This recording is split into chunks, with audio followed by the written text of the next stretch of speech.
Now we're going to take a look at this Kings Canyon Peplum top and the neckline binding along this edge. So this is in place of a collar.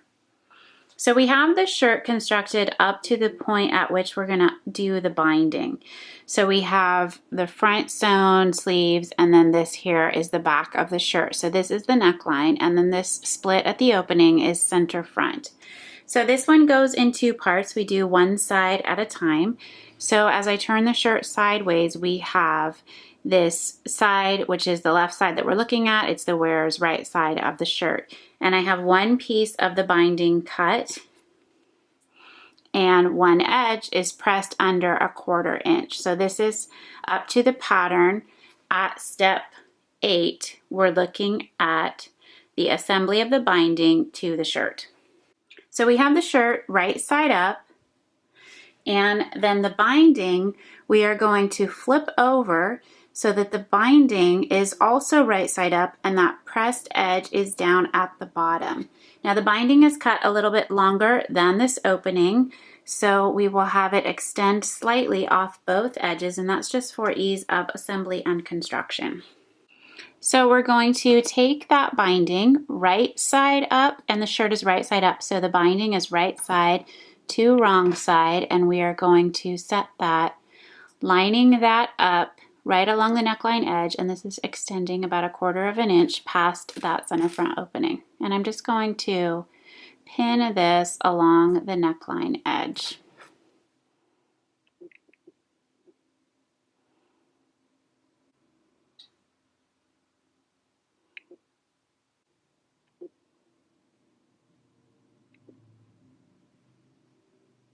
Now we have that ready, and we're just going to, with a 1/4 inch seam allowance, stitch right along this neckline. So here we have that neckline seam stitched all the way across at 1/4 inch. Now I'm going to come in and just trim down this seam allowance.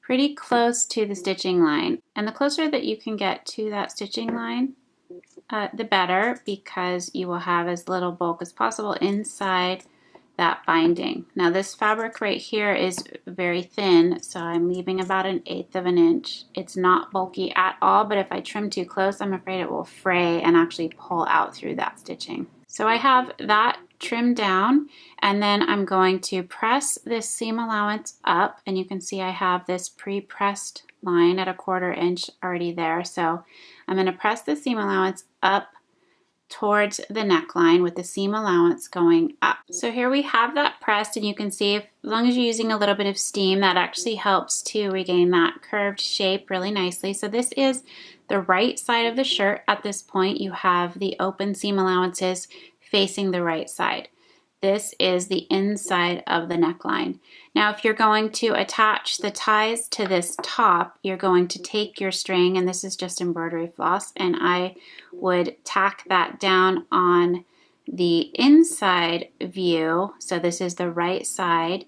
You would simply just stitch over this to catch that on the inside of the binding. And there we have that. It's just tacked down to keep it in position as we do the next step. So now this is the inside view of the shirt with the seam allowance pressed towards the right side of the shirt. At the center, you're going to fold this back down, so that's covering that string or the tie that you have. So you just want to make sure that that stays inside there, but you have that folded back over. So from the right side, it now is only the first neckline seam allowance that you see. It's folded back down on top of itself, and this is similar to how you sew a waistband closure on a skirt. So now that we have this ready, we're going to go over to the machine, and as close as we can, we're going to stitch straight down right here at center front, a few stitches right here along this existing raw edge, or along this finished center front edge. So I have a pin in here to secure that, but I'm gonna have to pull that out when I start sewing. So I have that folded up. I'm going to come right here And I have my needle right next to that stitching line. So now my pin can come out. My stitch length is pretty small, and I'm just going to come in here and I'm going to stitch, back stitch right to the edge,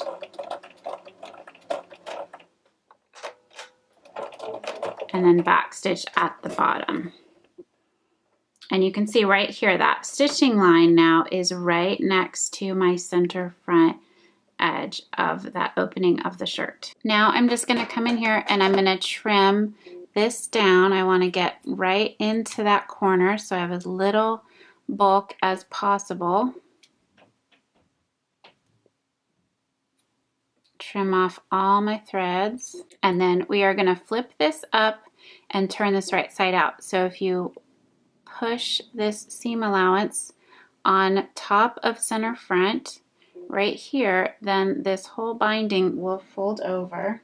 And I can use my point turning tool to even hold that in place. So as I have this down, I'm going to flip that right over.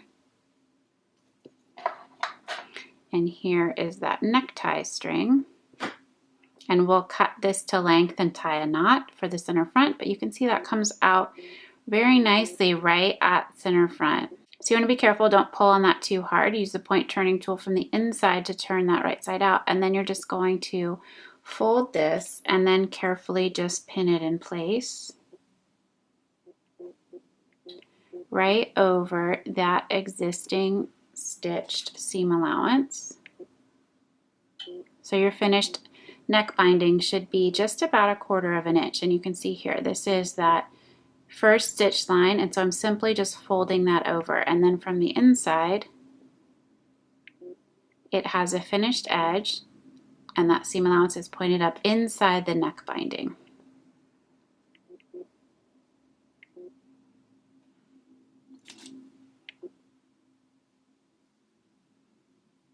So you just work your way around, pin that all the way to center back, and then for this shirt, center back is finished by hemming center back in on a double fold, so that inside edge of the neck binding will be finished at the final step.